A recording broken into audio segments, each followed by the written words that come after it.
Tu crois que c'est le stress qui te bloque. Que si tu parlais plus souvent, si tu t'entraînais un peu plus, tu serais à l'aise. C'est ce que l'on croit souvent. Mais le vrai verrou, il est déjà posé avant même que tu ouvres la bouche. C'est pas un manque de compétences. C'est pas un manque de préparation. C'est une phrase. Une petite phrase que tu te répètes intérieurement depuis des années et que tu considères maintenant comme ta réalité. Je ne suis pas légitime. Ce que je dis n'intéresse personne. Si je parle, je vais me ridiculiser. Elle est là, ta prison. Et tant que tu ne t'évades pas, tu parleras toujours avec ce poids autour du cou. Et tu la connais, la scène. Tu es en réunion, comité stratégique, tu connais le sujet, tu pourrais intervenir. Tu sens que ce que tu vas dire est pertinent, tu as la formulation, le bon timing. Et pourtant, tu ne dis rien. Tu respires un peu plus fort, tu fais semblant de prendre des notes. Et comme d'habitude, tu laisses passer ton tour. Bienvenue dans Impact, ce programme où on ose mettre les coudes sur la table.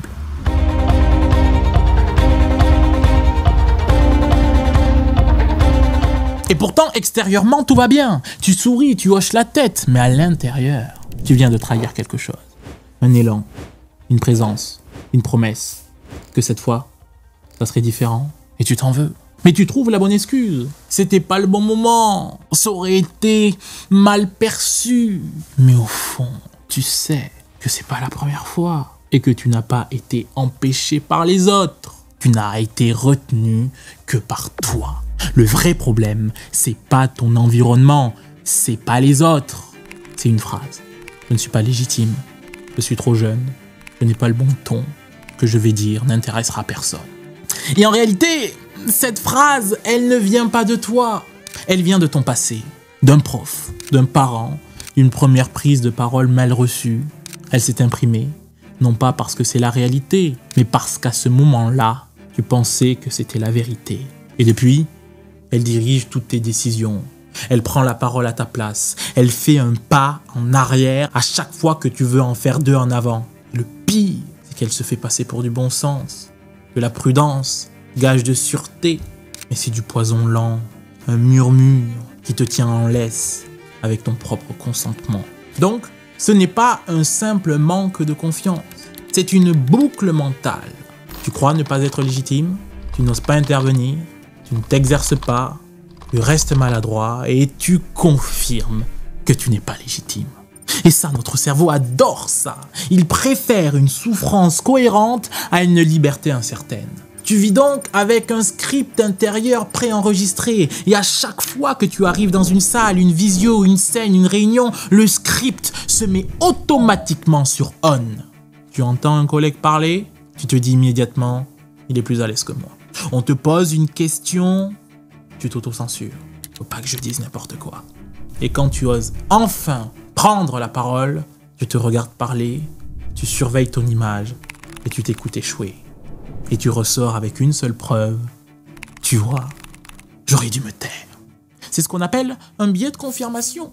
Ton cerveau ne cherche pas la vérité, il cherche ce qui valide ta peur. Cette boucle, elle est auto-validante. Elle s'entretient, elle se nourrit, elle se renforce. Et plus elle dure, plus tu oublies que c'est une construction. Et tu crois que c'est toi, que c'en est même devenu ta personnalité. Je ne suis pas du style à être à l'aise à l'oral. Mais ce n'est pas toi. C'est une version abîmée de toi que tu laisses parler à ta place. Alors maintenant, qu'est-ce que tu fais? Tu continues à faire semblant, à rationaliser tes silences, à te dire que tu vas travailler ta prise de parole quand tu auras le temps? Ou est-ce que tu te décides enfin d'arrêter de te mentir? Ce n'est pas ta voix qui est mauvaise, c'est proprement ce que tu te dis juste avant. Et si tu ne changes pas ça, aucun coach, aucune technique, aucun TEDx, aucune vidéo YouTube ne te sauvera. Sortir de cette boucle, ce n'est pas une question de motivation, c'est une question de lucidité, puis de volonté. Ce moment où tu te dis, je reprends la parole, je reprends ma parole. Mais tu ne peux pas le faire tout seul, parce que seul, tu rejoues toujours le même scénario. Tu contournes, tu justifies, tu rationalises et tu retombes dans le confort du silence. Tu as besoin d'un cadre, d'une exigence, de quelqu'un qui ne te laisse pas le choix, d'un endroit où ta parole ne peut plus se cacher, car un jour tu devras choisir. dire des choses qu'on écoute par politesse, puis qu'on oublie aussitôt, ou devenir quelqu'un dont la parole transforme. Toi seul le sais. Si mon propos résonne avec ce que tu vis, si tu sens que la voix qui t'empêche de parler n'est pas la tienne, alors il est peut-être temps d'en changer. Tu peux candidater à mon programme dans le lien en description. Pas juste pour mieux parler, pour impacter. Ce n'est pas un programme pour devenir un bon orateur. Je ne forme pas des orateurs. Je forme des gens qui ont décidé que leurs paroles ne seraient plus dictées par leurs blessures. Car si tu as le fond, tu le sais, nous avons la forme.